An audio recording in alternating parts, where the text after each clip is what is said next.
Full House.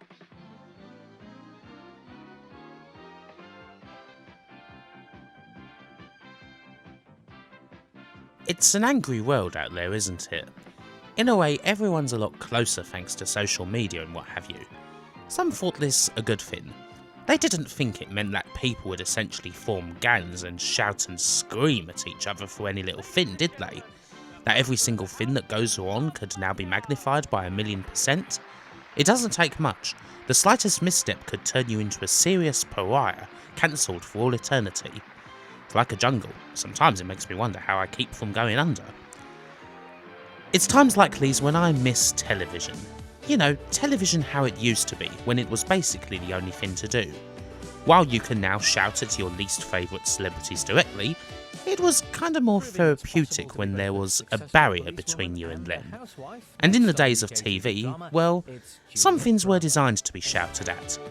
I miss the days when there existed a pink and yellow, massive, bulbous cartoon figure through which, as a nation, we could direct all our hatred and frustrations. I miss Mr Blobby. Not that Mr Blobby was good or anything, it's the apex of utterly cringeworthy TV. Now I didn't exactly think about that at the time, but then I was 7 years old and thus precisely in his target audience.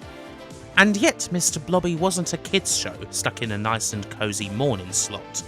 He was, for a short time, the biggest star in England, bigger than the show he was on, which was on in the ultimate slot, Saturday evening prime time, when the whole family's together and our nation's programme makers were tasked with entertaining them. And this is what we got. The absurdity of it meant that we, for a time, descended into Blobbymania, until we all got our heads straight. Now I did briefly cover this back in the A to Z of licensed games years ago. There is a game to look at after all, but the Blobby phenomenon deserves a more detailed examination. Like, firstly, how did we actually get into this point? Let us start by looking at a certain genre of telly. It's a concept you'll probably be familiar with, although its name doesn't carry much weight outside of Britain. Light entertainment. What exactly is light entertainment? Well, a whole load of different things, but all with a certain set of rules. It must appeal to everyone, not be controversial in any way, funny but not riotous, entertaining but not utterly transfixing, comfortable television for all ages, la whole family. A harsher person would say that it's purposefully somewhat mediocre. The things themselves can be variety shows, game shows, sketch comedies and what have you, mainly those three. Is purposefully mediocre harsh? Well, perhaps. It's not as if there weren't great people who specialised primarily in light ent. Bob Monkhouse, Bruce Forsyth, Morecambe and Wise, Leslie Crowther, the two Ronnies. All of these people spent most of their careers in light entertainment. They came from the glory days of the form, any time from the 50s and 70s, when television was really the only thing to do, and these people, some of whom essentially spent their whole life in the show, were put together and had a real enthusiasm for putting on a good show and entertaining the nation. The class of a Bob Monkhouse one-liner, Forsyth game show, or Morecambe and Wise sketches, basically permanent. However, in the UK, the sheen gradually went off of light entertainment in the 80s. Suddenly, chunks of the family had better things to do. Video games, for example. The old glory names of the genre were, well, old. Ratings began to sag, programmes stagnated, things had to change, which is where a defining name in light entertainment would come in. Noel Edmonds. Initially famous as a Radio 1 DJ, Edmonds first gained his TV hosting spurs in 70s kids TV with the fondly remembered multicoloured Swap Shop, and was also one of the original hosts of the old Top Gear, way before Jeremy Clarkson. All the building blocks of a promising career then, which would ultimately result in his first Saturday light entertainment gig, the Late Late Breakfast Show. At first it seemed like it was going to meet a fate shared by other failed light ent programmes, it struggled in the ratings and didn't look like it was going to last a series, but the admittedly infectious nature of Edmonds as a host soon wore in, and the variety kicked hard enough to make the show stick. Big musical stars, comedy bits, celebrities, all that. but a few other things that push the envelope further, such as have-a-go common people performing extremely dangerous stunts. Yep, not a joke that. This was one of the things light entertainment had to do to get noticed. The notoriously risk-free television format suddenly had to take risks.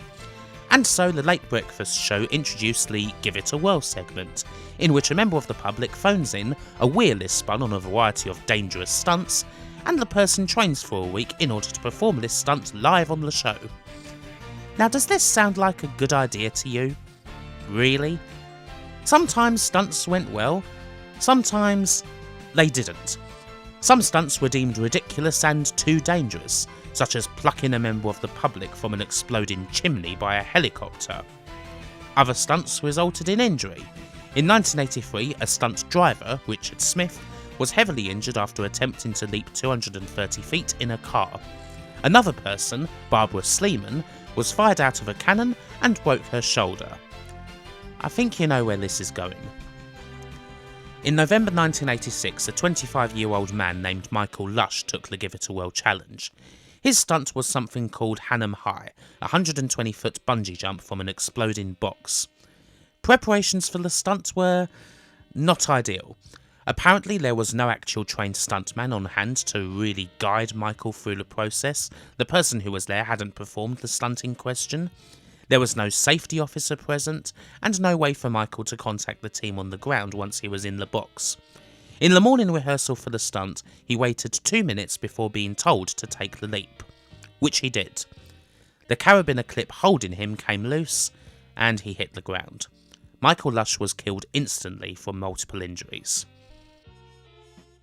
This tragedy saw the immediate cancellation of the Late Late Breakfast Show, and as the resulting case dragged on, the details, the faulty equipment and lack of health and safety put a black mark on just about everyone involved, including the host. For Noel Edmonds, this incident looked like it was the immediate end of a promising TV career. The warning signs were there. Barbara Sleeman had said after her injury that the BBC didn't care about people, only about views. And, well, she was kind of proved right. And so Noel Edmonds disappeared from television.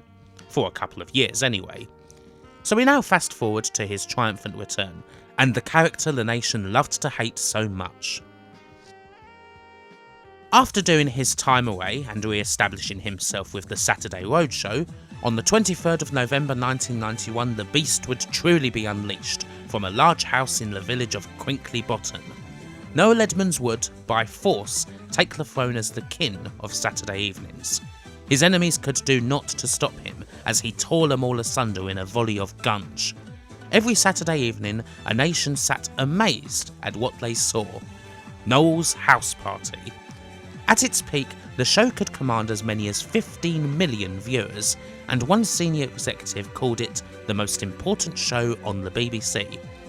Which might tell you something about the general grey and hopeless misery of the 90s in John Major's Britain. The House Party was basically a massive variety show, with Edmonds as ringleader. Celebrity guests would get gunged, practical jokes would be played, there'd be plenty of chances for members of the public to win prizes, without risking catastrophic fatal injuries this time, and there'd be all sorts of other segments. What it had was a sense of highly organised mayhem. Chaos is too strong a word for it, really. All organised by Edmonds himself, running around the house like a bloody idiot who's just set his hair on fire. I said this line 5 years ago, but it's good, so I'll repeat it. Noel's House Party is what all British TV would look like if the Nazis had won the Second World War. I mean, for light entertainment it obviously ticked all the boxes, and it was right for the time. I mean, it's not like Noel Edmonds was the only kind of slimy, patronising, smarmy and insincere host on television, treating everyone to sob stories of someone's pet getting run over before quickly cutting to Eamon Holmes in the gunge tank. This is just what mainstream telly looked like back then. It's kind of hard to explain the appeal of it unless you're literally 7 years old. And there was no greater example of that than what the show introduced in the second series, Mr Blobby. Mr Blobby formed a part of one of the show's mainstays, the Gotcha, in which a celebrity gets pranked, in this instance under the guise of a fake children's show starring our rotund hero. When the cameras start rolling, the celeb tries to do their job. It could be Wayne Sleep trying to do ballet, or Garth Crooks demonstrating football, Gary Davis DJing, while trying to handle Blobby, who shouts "Blobby, Blobby, Blobby" constantly and keeps on breaking everything and screwing up takes while the celeb looks on confused and befuddled. Eventually, right at the point when everything's about to go completely wrong, Blobby takes his head off to reveal Noel himself. The celeb probably calls him a flaming chump, or words to that effect, and we cut back to the studio where Noel congratulates said celeb on being such a good sport. What a laugh. Not that Noel was in the costume the whole time, a man named Barry Killerby was the one actually doing most of the work. The house party was already a big success, but Blobby took it even further. All of a sudden, people really took to this character. He was the star of the show. Even after the second series, at which point Blobby obviously couldn't have been used again for pranks because the celeb would immediately have known what was up, he was still all over the show, usually for utterly hilarious antics and japes with Noel. Because hey, obviously Noel wanted to bask in Blobby's glory. He could have hardly had Mr Bloody Blobby stealing his thunder on his own show that's named after him now, could he? Not that I know if that was the motivation or not, although it would hardly be surprising, would it? So, through 1993, the nation basically went Blobby mad. Christmas 1993 was perhaps the apex of the whole thing, when the stores were absolutely chock full of Blobby merchandise. There was a Mr Blobby video comprised of all his gotchas, Blobby drink cups, Blobby backpacks, Blobby dolls, Blobby slippers, Blobby odour eaters, Blobby colostomy bags. There was no end of it all. There was even a Blobby drink, a sort of pink lemonade in a very garish pink and yellow can that's bound to feature someday in one of OSW Review's What Bar sections. And of course, above all of this, there was the Mr Blobby single. One thing that's odd about the UK, we really do care, or at least we used to, about the Christmas #1. Now I'm pretty sure Americans don't give two hoots, but here the Christmas #1 was one of the most coveted spots in music. Bands and artists would release special festive videos and songs, would pull out their biggest guns for the occasion. We've had a lot of bad ones. Renee and Renato, St Winifred's School Choir, Bob the Builder, but none compare to Mr Blobby. The song sounds exactly like you would expect a Mr Blobby song to sound like, full of his farty voice, a bouncy kids bop beat, and a children's choir. Also, a rap, because Blobby was down with the inner city youths too. The video features a big party, highlights of his best bits, rubbish green screen stuff, a permed Jeremy Clarkson. It's really something. And it stayed at #1 for 3 weeks, including the Christmas slot. The worst song ever to be in that fabled position. And of course, well, that was hardly the end of it now. There were plenty more TV appearances and chances for him to go nuts and break things. Apparently he was even beaten up by the wrestler Scott Hall on one of them, who then proceeded to hit on the host, but I can find no evidence at all for this. I have used my position as a broadcast journalist to ask Mr Hall if he has any recollection of this on Twitter, but so far there's been no reply. There were more videos. And of course, you can't have a Blobby single without a whole Blobby album. The Mr Blobby Album, which features classics such as Old McBlobby Had a Farm, Jelly Bottom Rock, Blobby Lock and the Three Bears, and Christmas in Blobbyland. It's actually a concept album of sorts, with all the songs linked together by a radio show hosted by Tony Blackburn. You know, exactly like The Who Sell Out. Exactly like it. Yes. 59 minutes this thing goes on for, so it does. I can't find sales figures for it, but I do imagine it was quite popular in North Korea's labour camps. And that's still not all. There were, of course, the Mr Blobby theme parks. There were 3 of those, none of which did particularly well. One in particular caused a scandal when the local council misbehaved somewhat and didn't get much in the way of approval for building the damn thing, ultimately losing £2.5 million over the whole ordeal. There aren't a lot of pictures of the park in its heyday, but one of the sites in Somerset stood derelict for years and became a magnet for various people, vandals, ravers, and eventually explorers who marvelled at all the waste still there. A lot of it's torn down and demolished now, but to this day there are still artefacts of Blobbymania lurking inside this wildlife park, a somewhat creepy destination. There is also the game, of course, which we will get to soon enough, but there were many more silly things, such as 2 more Blobby videos that all expanded the Blobby lore, including his wife and child, imaginatively titled Mrs Blobby and Baby Blobby respectively, and even a budding MP named John McLagan who decided to change his name by deed poll, put down his £500 deposit and won as Mr Blobby in the 1995 Littleborough and Sandworth by-election. He got 105 votes, didn't get his £500 back, and was stuck with a very stupid name indeed. Blobbymania certainly did run wild through 1993 and 94, but like all fads, there comes a time when the sheen starts to peel away. Perhaps a defining moment came in 1994, when Mr Blobby was invited to a child's birthday party. Blobby performed his usual antics of saying "Blobby Blobby," falling about and breaking things, but went a step too far when he knocked the birthday girl's cake on the floor, reducing her to tears.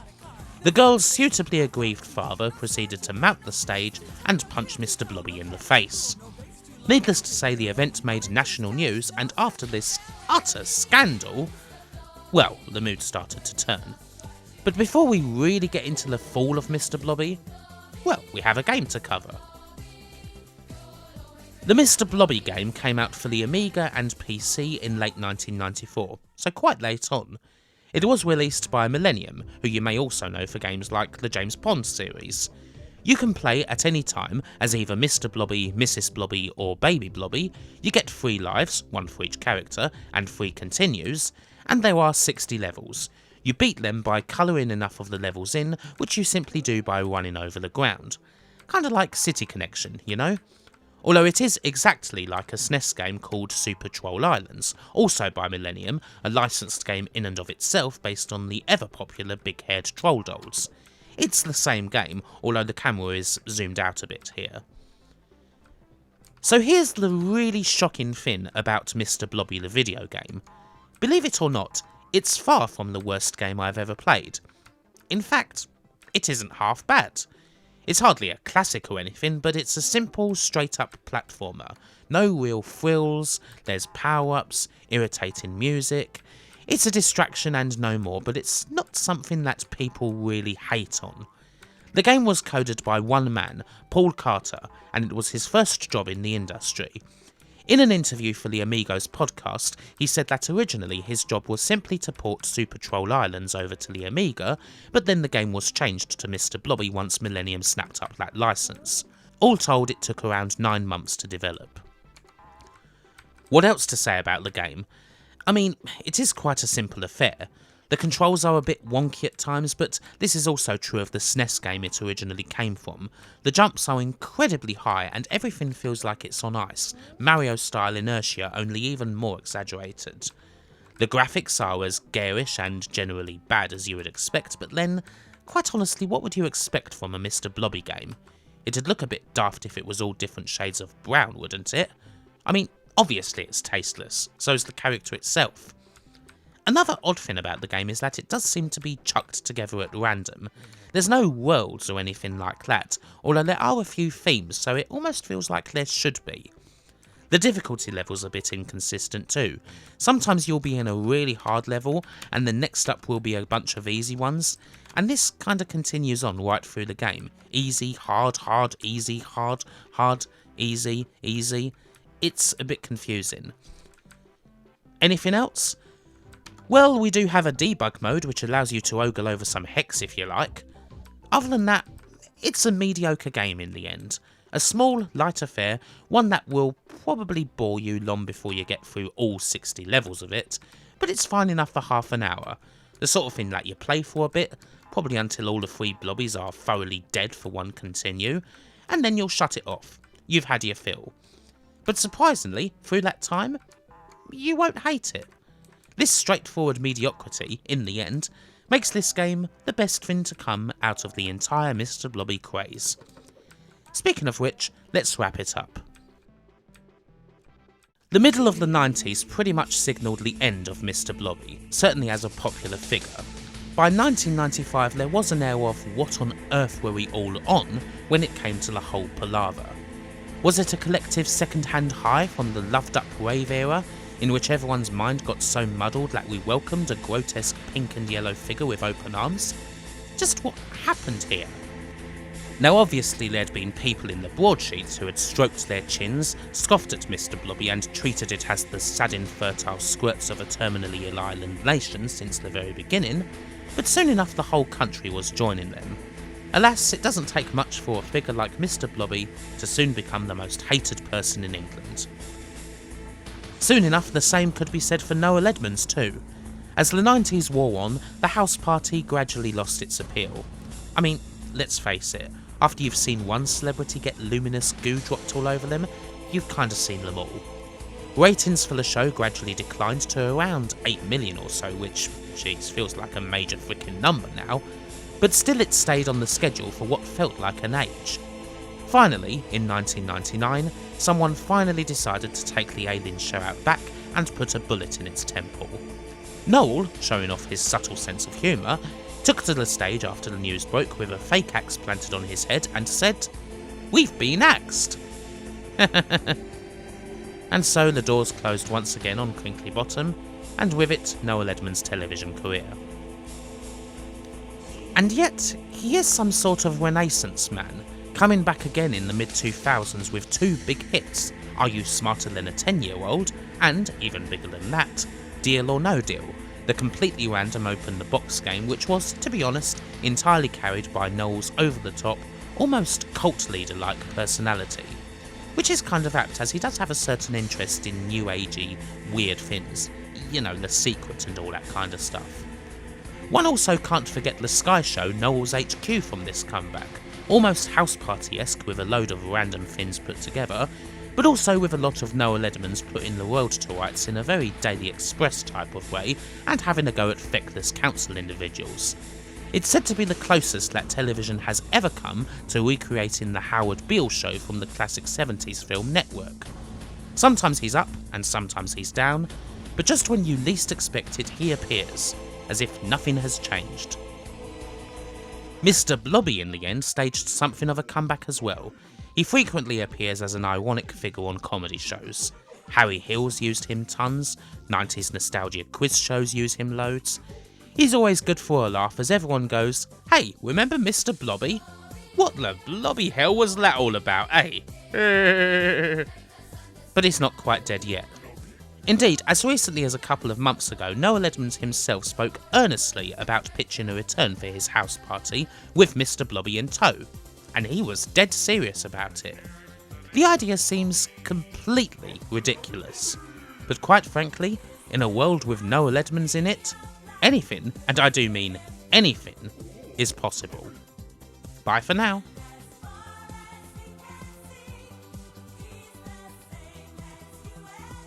Thanks for watching this video. If you liked it, then you could subscribe, leave comments, like, and indeed support me on Patreon. If you do, you could join this list here of awesome people whom the community would like to thank. Adam Schaefer, Alex Stocco, Alexander Jazeri, Andrew Dalton, Andy Capt, Daniel Briggs, Daniel David Taylor, Dustin Cooper, Gary Pinkett, George Newton, Gruffin Blackpaw, Iain Roberts, James Idd, James Loveridge, Jason Durso, Jason Goy, Jason Stevens, Jace Alexander, Josh Jensen, Lee Norris, Mark Greaves, Martin Pataki, Mike's Games Room, Morton Scarnin, Nanette McCrone, Nicholas Tristan, Olaf Albeen, Peter Jack, Peter Sidorn, Phil Taprog, Potter Margel, Pocky Southmaid, Rachel Maxwell, Romeo, Ryan Burford, Sammy Lee, Samuel Victor, Scott Coulter, Seth Robinson, Simon Gulliver, Stephen Warner, Tanya J, Yucca Operator, and Zach Roach.